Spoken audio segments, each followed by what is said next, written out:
કથા શિવકથા થાય ને, પોતાના પિતૃઓના ફોટા લોકો લાવી લાવી અને અહીંયા લાઈનબદ્ધ મૂકવા લાગે. પિતૃઓનો ફોટો ઘરમાં રખાય? અને રખાય તો ક્યાં રખાય? મહત્વનો પ્રશ્ન છે, જાણવા જેવું છે. પહેલું તો પિતૃઓના ફોટા ઝાંખા ન હોવા જોઈએ, સ્પષ્ટ હોવા જોઈએ. કેવા હોવા જોઈએ? સ્પષ્ટ હોવા જોઈએ. સાંભળો, ઘણા લોકો પછી જૂના જૂના ફોટા હોય ને એના ટાંગેલા ટાંગેલા રાખે, અથવા તો ઝાંખા ઝાંખા ફોટા હોય. દેવ મંદિરમાં ક્યારેય પિતૃનો ફોટો ન મૂકવો જોઈએ. તમારું દેવ મંદિર જે હોય, ભગવાનનું મંદિર હોય, ત્યાં કોઈ સ્વર્ગવાસી તમારા જે પિતૃઓ છે એનો ફોટો અથવા તો એના નિમિત્તે નાળી રાદી ક્યારેય પણ ત્યાં પિતૃઓને દેવતાઓની સાથે ન મૂકો. જો પિતૃઓને તમે દેવતાઓની સાથે મૂકો છો તો દેવ તત્વ તમારા પર રૂઠે છે અને ભયંકર મુશ્કેલી આવે છે ઘરની અંદર. દેવ તત્વ તમારા નારાજ થઈ જશે. એટલે દેવ પૂજાની અંદર પિતૃ અલગ છે, દેવતાઓ અલગ છે. પિતૃ એ દેવ નથી, પિતૃ એ પિતૃ છે. અમારા બાપા તો ગુજરી ગયા ને બસ, એટલે તો હવે ભગવાન થઈ ગયા, દેવ થઈ ગયા, દેવ થઈ ગયા. એટલે એમ દેવ ન થવાય. એના માટે તો કેટલાય કર્મ કરવા પડે. દેવ એમને નથી થવાતું. પિતૃઓ અલગ છે, દૈવ તત્વ અલગ છે. અને પિતૃઓને જ્યારે તાજા પિતૃઓને તમે લઈ અને જ્યારે દેવ મંદિરમાં મૂકી દો છો, એ જ દિવસથી લખી લેજો તમારે પતન ચાલુ થઈ જશે. એ જ દિવસની તારીખ અને નોંધી લેજો તમે તમારી ડાયરીમાં. આપણને ખબર નથી પડતી આ શું થઈ ગયું. આ તો ધંધો નથી ચાલતો એટલે દુઃખી થઈ ગયા, આ તો છોકરા આવા નીકળ્યા એટલે દુઃખી થઈ ગયા, આ તો વહુ એટલે આવી એટલે આમ દુઃખી થઈ ગયા. એ કોઈ કારણ નથી. કારણ છે તમે ફોટો ત્યાં મૂક્યો છે, એ કારણ છે. આપણને બધું ઊંધું ઊંધું દેખાય કે છોકરો ભણતો નથી એટલે અમે દુઃખી છીએ. એ ભણતો કેમ નથી? કારણ છે તમે કંઈક ભૂલ કરી છે. બીજું, પિતૃનો ફોટો હંમેશા દક્ષિણ દિશામાં ટીંગાડાય. કઈ દિશામાં? દક્ષિણ દિશામાં ટીંગાડાય. પૂર્વમાં ટીંગાડવાની જરૂર નથી. દક્ષિણ દિશા બાજુ સ્પષ્ટ. અને હા, પિતૃનો ફોટો બહુ ઊંચો ના ટીંગાડાય, બહુ ઊંચો ના ટીંગાડાય. આપણું મસ્તક હોય એનાથી સહેજ ઊંચો અથવા તો મસ્તક જેટલો આપણને સામાન્ય રીતે આમ દેખાઈ શકે. આપણી ઊંચાઈ પ્રમાણે મનુષ્યની ઊંચાઈથી થોડોક ઊંચો, એટલે કે 6-7 ફૂટની 8 ફૂટથી વધારે ઊંચાઈ ઉપર ક્યારેય પિતૃનો ફોટો ન લગાડાય. બોલો હર હર.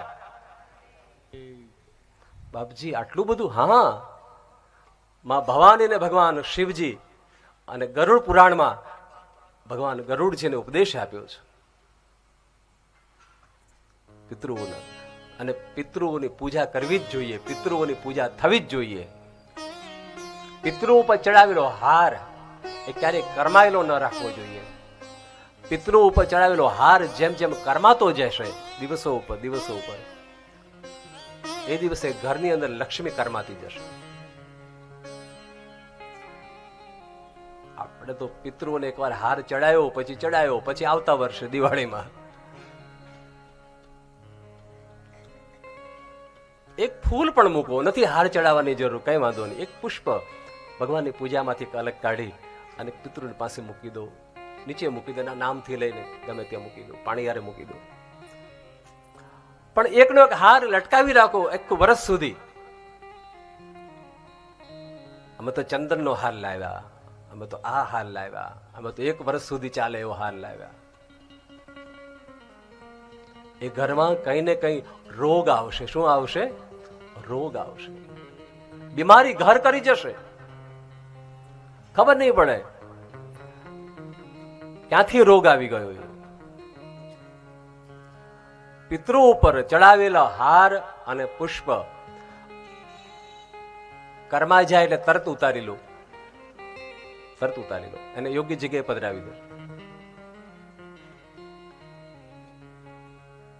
પિતૃઓને બીજી કઈ પૂજાની જરૂર જ નથી. તમારા પુષ્પની, તમારા ચંદનની, ખાલી રોજ 2 હાથ જોડીને કહી દો, અમે તમારા દીકરા છીએ, દયા કરજો બાપ, દયા કરજો. 2 હાથ જોડીને આટલું કહો ને, પિતૃ પૂજા થઈ ગઈ સાહેબ. શું કહેવાનું? અમે તમારા દીકરા છીએ, અમે તમારા વહુ છીએ, અમે તમારી દીકરીઓ છીએ, બાપ અમારા પર દયા કરજો. આવું ન બોલાય? આટલું નથી આવડતું? આટલી ખબર નથી? બોલો હર હર. આપણે એના દીકરા છીએ, આપણે એના સંતાન છીએ, આપણે એને આપી શું શકીએ? એ આપણને આપવા વાળા છે.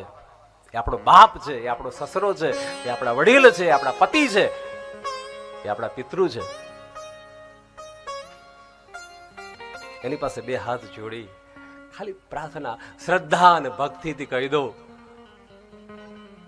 મારા પર દયા કરજો. જોજો સાહેબ, એ ઘર અભરે ભરાઈ જશે અને એ ઘરમાં સુખ, સમૃદ્ધિ અને શાંતિ ભરાઈ જશે. હર હર. તેરી કૃપા બિના નહીં લે એક હી અણુ. આ બધું શિવ કથામાં જે કઈ કહેવામાં આવે છે ને, 100% સત્ય છે. અને પિતૃનો ફોટો ક્યાં રાખવો, કઈ રૂમમાં રાખવો,